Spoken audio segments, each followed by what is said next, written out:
ਤੇ ਦਾਤਾ ਜੀ ਬਹੁਤ ਮੌਜ ਨੇ। ਜਿਹੜਾ ਸੱਚੇ ਦਿਲੋਂ ਮੰਨਦਾ ਤੇ ਦਾਤਾ ਜੀ ਜ਼ਰੂਰ ਉਹਦੀ ਸੁਣਦੇ ਆ ਔਰ ਜ਼ਰੂਰ ਕਬੂਲ ਕਰਦੇ ਨੇ। ਮੈਂ ਥੋੜਾ ਹੀ ਚਿਰ ਹੋਇਆ ਇੱਥੇ ਆਉਂਦੇ ਹੋਏ, ਪਰ ਇਸ ਧਾਮ ਦੀ ਜਿਹੜੀ ਵਿਸ਼ੇਸ਼ਤਾ ਹੈ, ਜਿਹੜੇ ਚਮਤਕਾਰ ਹੈ, ਉਹ ਮੈਂ ਆਪ ਮਹਿਸੂਸ ਇੱਥੇ ਆ ਕੇ ਕੀਤੇ ਨੇ।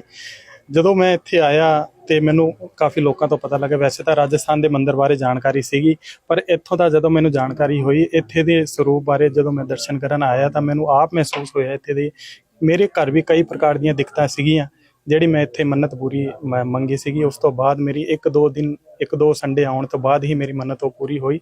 ਉਸ ਤੋਂ ਬਾਅਦ ਅਸੀਂ ਲਗਾਤਾਰ ਹਰ ਸੰਡੇ ਇੱਥੇ ਆ ਰਹੇ ਹਾਂ। ਤੇ ਜਿਹੜੀ ਇਹ ਵਿਸ਼ੇਸ਼ਤਾ ਬਾਬਾ ਜੀ ਦੀ ਹੈਗੀ ਆ, ਉਹ ਕਾਫੀ ਵਿਖਿਆਤ ਹੈਗੀ ਰਾਜਸਥਾਨ ਦੇ ਵਿੱਚ।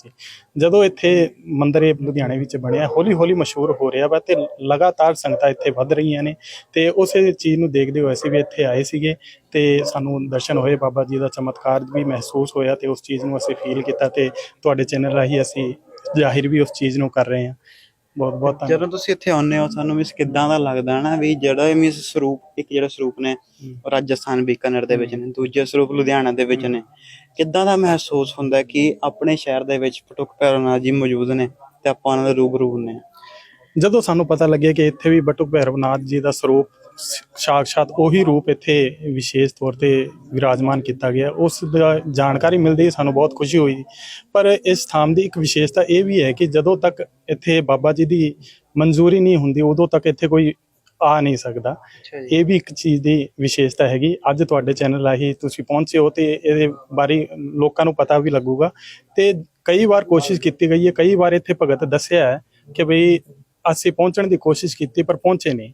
ਇਹ ਬਾਬਾ ਜੀ ਦੀ ਹਾਜ਼ਰੀ ਜਦੋਂ ਤੱਕ ਮਨਜ਼ੂਰ ਨਹੀਂ ਹੁੰਦੀ, ਉਦੋਂ ਤੱਕ ਇੱਥੇ ਕੋਈ ਪਹੁੰਚਦਾ ਨਹੀਂ ਹੈਗਾ। ਇਹ ਵੀ ਇਸ ਧਾਮ ਦੀ ਵਿਸ਼ੇਸ਼ਤਾ ਹੈ। ਤੇ ਇੱਕ ਵਾਰੀ ਅਸੀਂ ਵੀ ਰਾਹ ਭਟਕ ਚੁੱਕੇ ਸੀ। ਮੈਂ ਗੂਗਲ ਦੇ ਮੈਪ ਨੂੰ ਦੇਖਦੇ ਹੋਏ ਇੱਥੇ ਆਉਣ ਦੀ ਕੋਸ਼ਿਸ਼ ਕੀਤੀ, ਉਸ ਦੇ ਬਾਵਜੂਦ ਮੈਂ ਨਹੀਂ ਪਹੁੰਚਿਆ।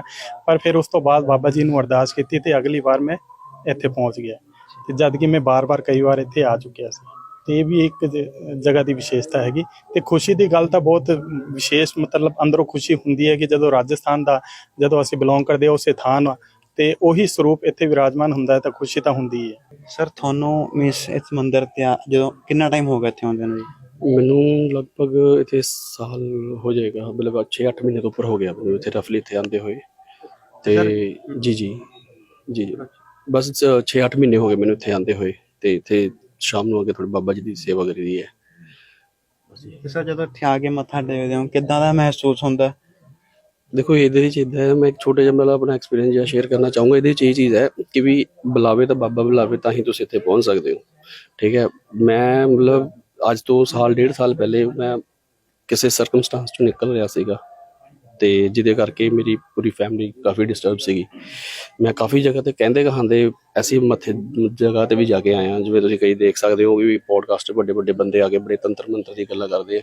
ਪਰ ਇੱਥੇ ਆ ਕੇ ਜਿਹੜੀ ਚੀਜ਼ ਮੈਂ ਨੋਟਿਸ ਕੀਤੀ ਹੈ, ਜਿਹੜੀ ਐਕਚੁਅਲ 'ਚ ਹੈਗੀ ਆ, ਕਿ ਇੱਥੇ ਜਿਹੜਾ ਬਾਬਾ ਨਾ ਉਹ ਜਾਗਰਤ ਅਵਸਥਾ 'ਚ ਬੈਠਾ ਹੋਇਆ। ਜੇ ਤੁਸੀਂ ਸ਼ਰਧਾ ਨਾਲ ਇੱਥੇ ਆ ਰਹੇ ਹੋ, ਕਿਉਂਕਿ ਮੈਂ ਆਪਣੇ ਐਕਸਪੀਰੀਅੰਸ ਨਾਲ ਕਹਿ ਰਿਹਾ ਭਾਜੀ, ਮੈਂ ਤੁਹਾਨੂੰ ਅਗਰ ਗੱਲ ਦੱਸਣ ਜਾਊਂਗਾ ਤਾਂ ਭਾਵੇਂ ਅੱਧਾ ਘੰਟਾ ਗੱਲ ਕਰਾ ਲਓ ਕਿ ਮੇਰੇ ਘਰ ਦੇ ਵਿੱਚ ਕੀ ਹਲਚਲਾਂ ਹੁੰਦੀਆਂ ਸੀ, ਕਿਹੜੀ ਚੀਜ਼ਾਂ ਆਉਂਦੀਆਂ ਸੀਗੀਆਂ, ਮੇਰੇ ਖੁਦ ਦੇ ਕੀ ਹੁੰਦਾ ਸੀਗਾ। ਪਰ ਜਦੋਂ ਵੀ ਮੈਂ ਇੱਥੇ ਆ ਕੇ ਸੇਵਾ ਬਾਬੇ ਨੇ ਦਿੱਤੀ ਮੈਨੂੰ ਆਪਣੀ ਮਾੜੀ ਮੋਟੀ ਕਰਨ ਨੂੰ, ਜੋ ਵੀ ਹੈ ਉਹਦੇ ਕਰਕੇ ਮੇਰੇ ਮਤਲਬ ਵੀ ਇੰਨਾ ਡਰਾਸਟਿਕ ਚੇਂਜ ਹੈ ਕਿ ਵੀ ਮਤਲਬ ਜੇ ਆਪਾਂ ਇੱਦਾਂ ਗੱਲ ਕਰੀਏ ਤਾਂ ਲੱਗੇਗਾ ਕਿ ਪ੍ਰਮੋਸ਼ਨ, ਬਟ ਮੇਰਾ ਬਹੁਤ ਡਰਾਸਟਿਕ ਚੇਂਜ ਹੈਗਾ। ਤੇ ਇਸ ਕਰਕੇ ਮੈਂ ਕਹਿ ਰਿਹਾ ਕਿ ਵੀ ਇਹ ਜਿਹੜਾ ਸਰੂਪ ਹੈਗਾ ਵਾ, ਇਹ ਜਾਗਰਤ ਅਵਸਥਾ 'ਚ ਬੈਠਾ। ਜੇ ਤੁਸੀਂ ਸਿੰਪਲ ਆ ਕੇ ਤੇ ਬਹਿੰਦੇ ਵੀ ਹੋ ਨਾ, ਅਸੀਂ ਤਾਂ ਬੜੀ ਚੀਜ਼ ਇੱਥੇ ਹੁੰਦੇ ਦੇਖਦੇ। ਤੇ ਮੇਰਾ ਮਤਲਬ ਇਹ ਹੈ ਕਿ ਵੀ ਮਾਨਸਿਕ ਤੌਰ ਤੇ ਇੰਨੀ ਸ਼ਾਂਤੀ, ਫਿਜ਼ੀਕਲੀ ਆਲ ਓਵਰ ਰਾਊਂਡ ਇੱਕ ਪਰਸਨੈਲਿਟੀ ਦੇ ਵਿੱਚ ਇੱਕ ਸਡਨ ਚੇਂਜ ਆ ਗਿਆ ਮੇਰੇ ਵਿੱਚ। ਸੰਗਤਾਂ ਨੂੰ ਕੀ ਕਹਿਣਾ ਚਾਹੋਗੇ ਜਿਹੜੀਆਂ ਮਿਸ ਟੀਵੀ ਰਾਹੀਂ ਦੇਖ ਰਹੀਆਂ ਨੇ ਆਪਾਂ ਨੂੰ, ਵੀ ਇਸ ਮੰਦਿਰ ਦੇ ਮੱਥਾ ਟੇਕ ਰਹੀਆਂ ਨੇ, ਉਹਨਾਂ ਨੂੰ ਕੀ ਕਹਿਣਾ ਚਾਹੋਗੇ? ਦੇਖੋ ਸਾਰੇ ਜਿਹੜੇ ਵੀ ਹੈਗੇ, ਜਿਹੜੀ ਵੀ ਸੰਗਤ ਜਿੱਥੇ ਵੀ ਜਾ ਰਹੀ ਹੈ, ਜਦ ਤੱਕ ਪਰਮਾਤਮਾ ਨਹੀਂ ਬੁਲਾਉਂਦਾ ਉਹ ਕਿਤੇ ਨਹੀਂ ਜਾ ਸਕਦੀ ਹੈਗੀ। ਹਰ ਜਗ੍ਹਾ ਹਰ ਬੰਦਾ ਆਪਣੀ ਦੀ ਇਸ਼ਟ ਦੀ ਕਰਦਾ ਵਾ। ਸਾਰੇ ਜਿੱਥੇ ਜਿੱਥੇ ਜਾ ਰਹੇ ਆ ਵਧੀਆ ਗੱਲ ਹੈ। ਪਰ ਜੇ ਕਿਸੇ ਨੂੰ ਕਿਸੇ ਤਰ੍ਹਾਂ ਦੀ ਕੋਈ ਦਿੱਕਤ ਪਰੇਸ਼ਾਨੀ ਹੈਗੀ ਹੈ ਸੁਪਰ ਨੈਚੁਰਲ ਟਾਈਪ ਦੀ, ਮੈਂ ਸਪੈਸ਼ਲੀ ਉਹਨਾਂ ਦੇ, ਕਿਉਂਕਿ ਮੈਂ ਇਸ ਚੀਜ਼ ਦਾ ਭੁਗਤ ਭੋਗੀ ਹਾਂ, ਮੈਂ ਉਸ ਬਿਹਾਫ ਤੇ ਕਹਿ ਰਿਹਾ ਵਾਂ ਕਿ ਜਗ੍ਹਾ ਜਗ੍ਹਾ ਮੱਥੇ ਰਗੜਨੇ ਛੱਡੋ ਬਾਬਿਆਂ ਦੇ ਕੋਲ, ਜਿਹੜੇ ਬਾਬਿਆਂ ਦੇ ਕੋਲ ਜਾ ਰਹੇ, ਸਿਰਫ ਜਿਹੜੇ ਦੇਹ ਦੇ ਵਿੱਚ ਉਹਨਾਂ ਦੇ ਕੋਲ ਕਹਿ ਰਿਹਾ। ਤੁਸੀਂ ਸਿੰਪਲ ਆ ਕੇ ਸਿਰਫ ਇੱਥੇ ਹਾਜ਼ਰੀਆਂ ਭਰੋ, ਜੋ ਇੱਥੇ ਦੇ ਮੁੱਖ ਸੇਵਾਦਾਰ ਹੈਗੇ ਉਹਨਾਂ ਨੂੰ ਮਿਲੋ, ਤੁਸੀਂ ਆਪਣੇ ਆਪ ਆਪਣੀ ਦੇ ਵਿੱਚ ਚੇਂਜ ਦੇਖੋਗੇ। ਮਤਲਬ ਇੱਕ ਵਾਰੀ ਕਹਿ ਕੇ ਮੈਂ ਕਹਿੰਦਾ ਬਾਬਿਆਂ ਦੇ ਜਾਣੇ ਬੰਦ ਕਰੋ ਤੇ ਸਿੰਪਲ ਭਗਤੀ ਕਰੋ ਤੇ ਇੱਥੇ ਬਾਬੇ ਦੇ ਆ ਕੇ ਮੱਥਾ ਟੇਕੋ। ਤੇ ਉਹ ਬਹੁਤ ਸ਼ਾਂਤੀ ਮਿਲੂ ਤੁਹਾਨੂੰ। ਇਹ ਸੀ ਕੁਝ ਵਿਸ਼ੇਸ਼ ਗੱਲਾਂ ਇਸ ਮੰਦਿਰ ਦੀਆਂ, ਤੁਹਾਨੂੰ ਅਸੀਂ ਦੱਸਿਆ ਕਿ ਇੱਥੇ ਛੱਤ ਕਿਉਂ ਨਹੀਂ ਹੁੰਦੀ।